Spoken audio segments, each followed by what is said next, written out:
सुप्रभात विद्यार्थियों।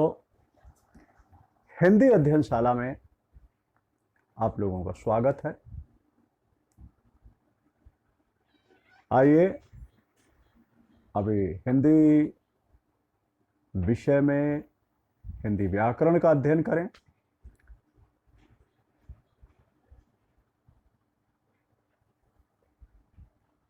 विद्यार्थियों, आज हम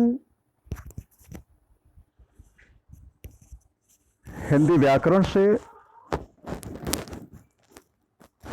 पाठ 4 अव्यय या अविकारी शब्द नामक पाठ पढ़ेंगे, समझेंगे।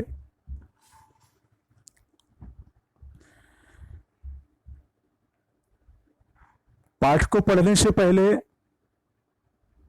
यदि आप लोग अपनी पठन सामग्री नहीं लाए हैं तो वीडियो को यहीं पर रोकें, पठन सामग्री लाएं और फिर उसके बाद अध्ययन में शामिल हों।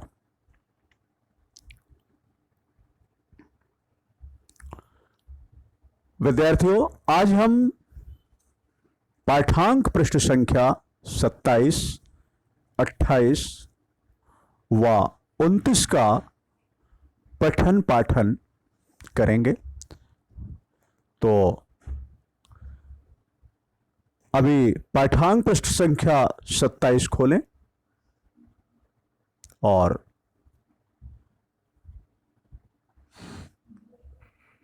पठन पाठन में शामिल हो।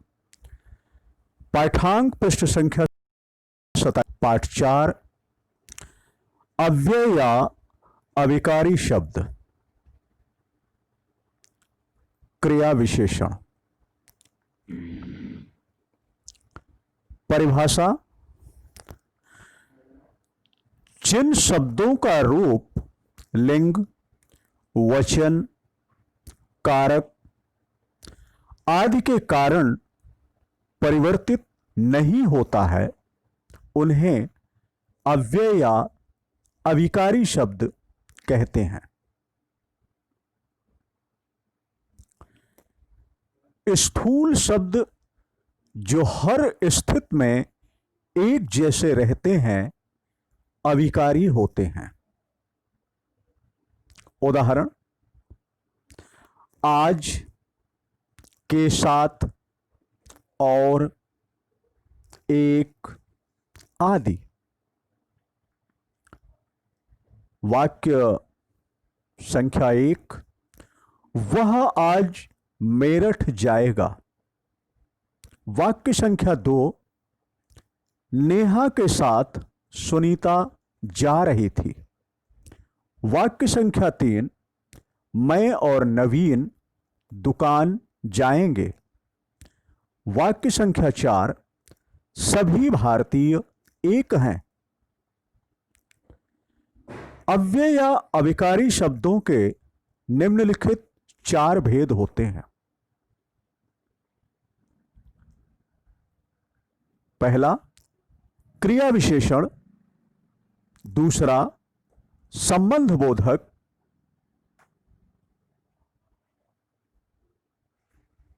तीसरा, समुच्चय बोधक। और चौथा, विस्मयादि बोधक।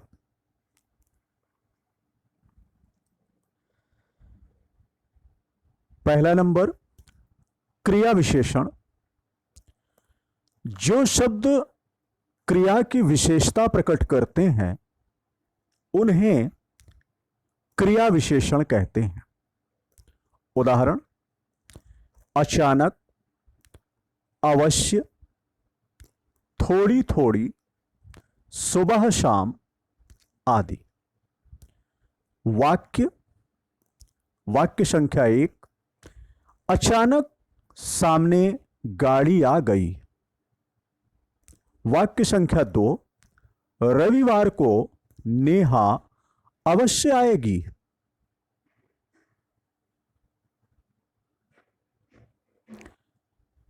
विद्यार्थियों, अब हम पाठांक पृष्ठ संख्या 28 पर हैं। वाक्य संख्या 3, प्रतिदिन थोड़ी थोड़ी बचत करनी चाहिए। वाक्य संख्या 4, वह सुबह शाम घर में कार्य करता है। प्रकार, क्रिया विशेषण निम्नलिखित 5 प्रकार के होते हैं। पहला, कालवाचक क्रिया विशेषण। दूसरा, स्थानवाचक क्रिया विशेषण। तीसरा, रीतिवाचक क्रिया विशेषण। चौथा, परिमाणवाचक क्रिया विशेषण। पांचवा, गुणवाचक क्रिया विशेषण।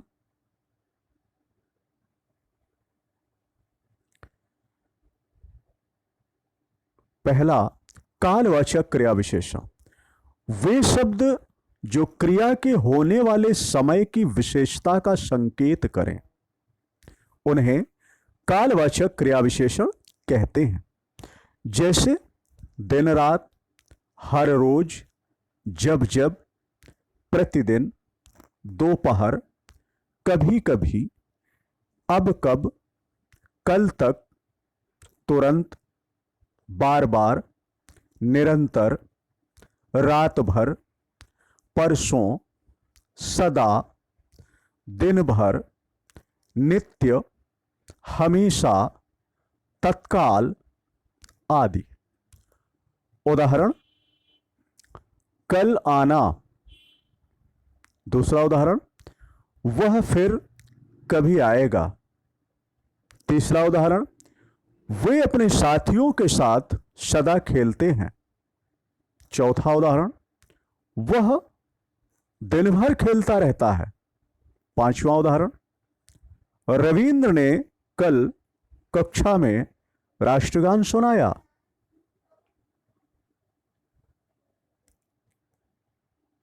क्रिया विशेषण का दूसरा प्रकार, स्थानवाचक क्रिया विशेषण। वे शब्द जो क्रिया के होने वाले स्थान का बोध कराते हैं या विशेषता बताते हैं, उन्हें स्थानवाचक क्रिया विशेषण कहते हैं। जैसे पास, दूर, ऊपर, नीचे, आगे, पीछे, यहीं, वहीं, दाएं, बाएं, बाहर, भीतर, इधर, उधर, सामने, सर्वत्र, यहां, वहां, कहां आदि। उदाहरण, तुम ऊपर बैठकर पढ़ लो। दूसरा उदाहरण, तुम यहीं ठहरो। तीसरा उदाहरण, आप वहां बैठ जाइए। चौथा उदाहरण, भीतर जाकर पुस्तक पढ़ो।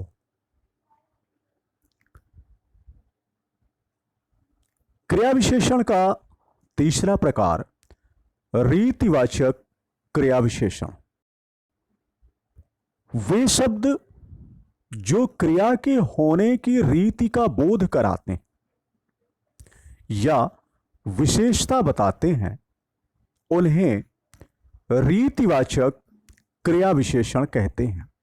जैसे धीरे धीरे, शीघ्र, अचानक, शायद, जरूर, नहीं, ठीक, ऐसे, सहसा, हां, मत, संभव, इसलिए, वैसे, सच, यथाशक्ति, कदाचित, संभवतः, निसंदेह, ध्यानपूर्वक, यथा, तथा आदि।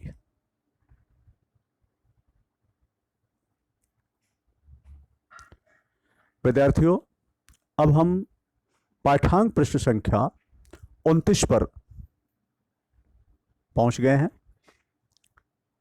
उदाहरण में वाक्य संख्या 1, अजीत धीरे धीरे चलकर भी समय से पहुंच गया।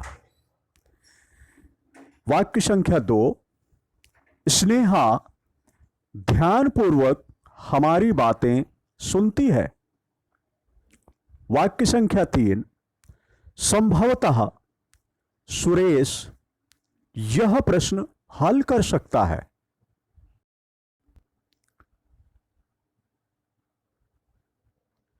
क्रिया विशेषण का चौथा प्रकार, परिमाणवाचक क्रिया विशेषण।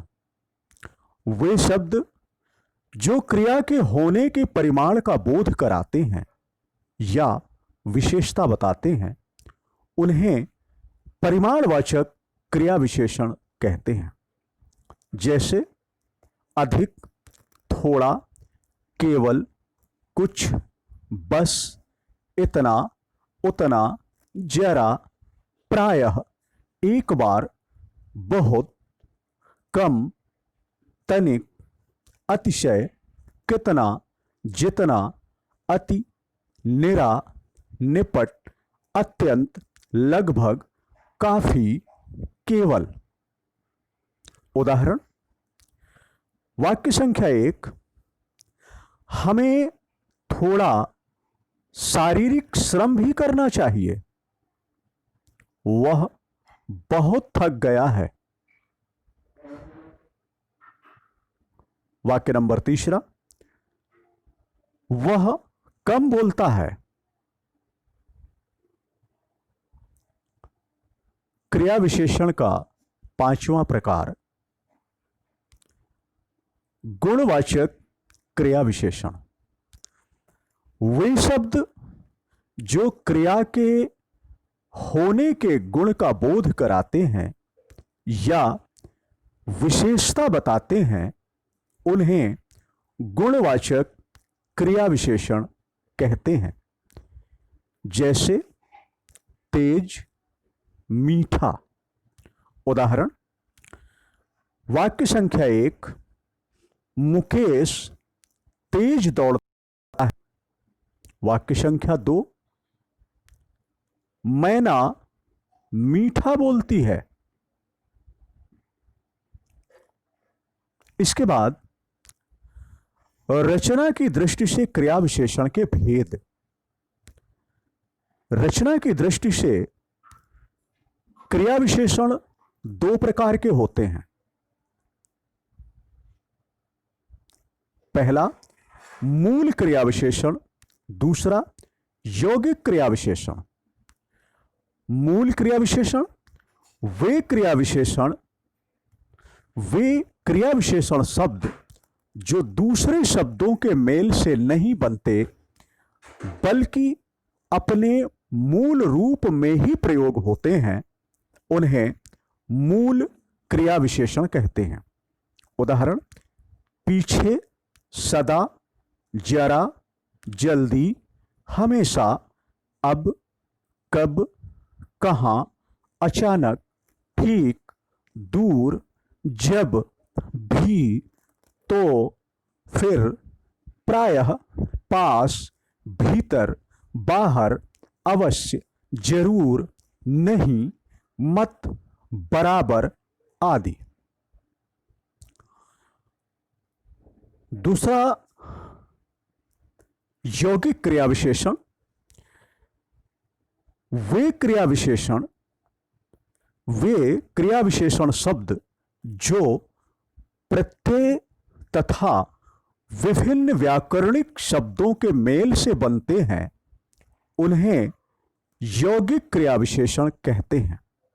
उदाहरण, जहां, तहां, यहीं कहीं, घर बाहर, सवेरे सवेरे, जब तक, यहां तक, हाथों हाथ, धीरे धीरे, ठीक ठाक, बार बार, धीरे से, कब से, पटापट, सटासट, दिन रात, सच सच, यहां भी, कहीं भी, बहुत देर तक आदि।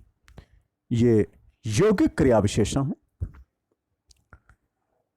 विद्यार्थियों, इसके साथ ही पठन पाठन का क्रम यही समाप्त होता है। आज के कार्य में आप पाठांक पृष्ठ संख्या 27, 28 एवं 29 को हिंदी व्याकरण के पाठ 4 अव्यय या अविकारी शब्द क्रिया विशेषण नामक पाठ से पुनः पढ़ेंगे, समझेंगे। और इसी के साथ ही आज का अध्ययन क्रम यही समाप्त होता है। धन्यवाद।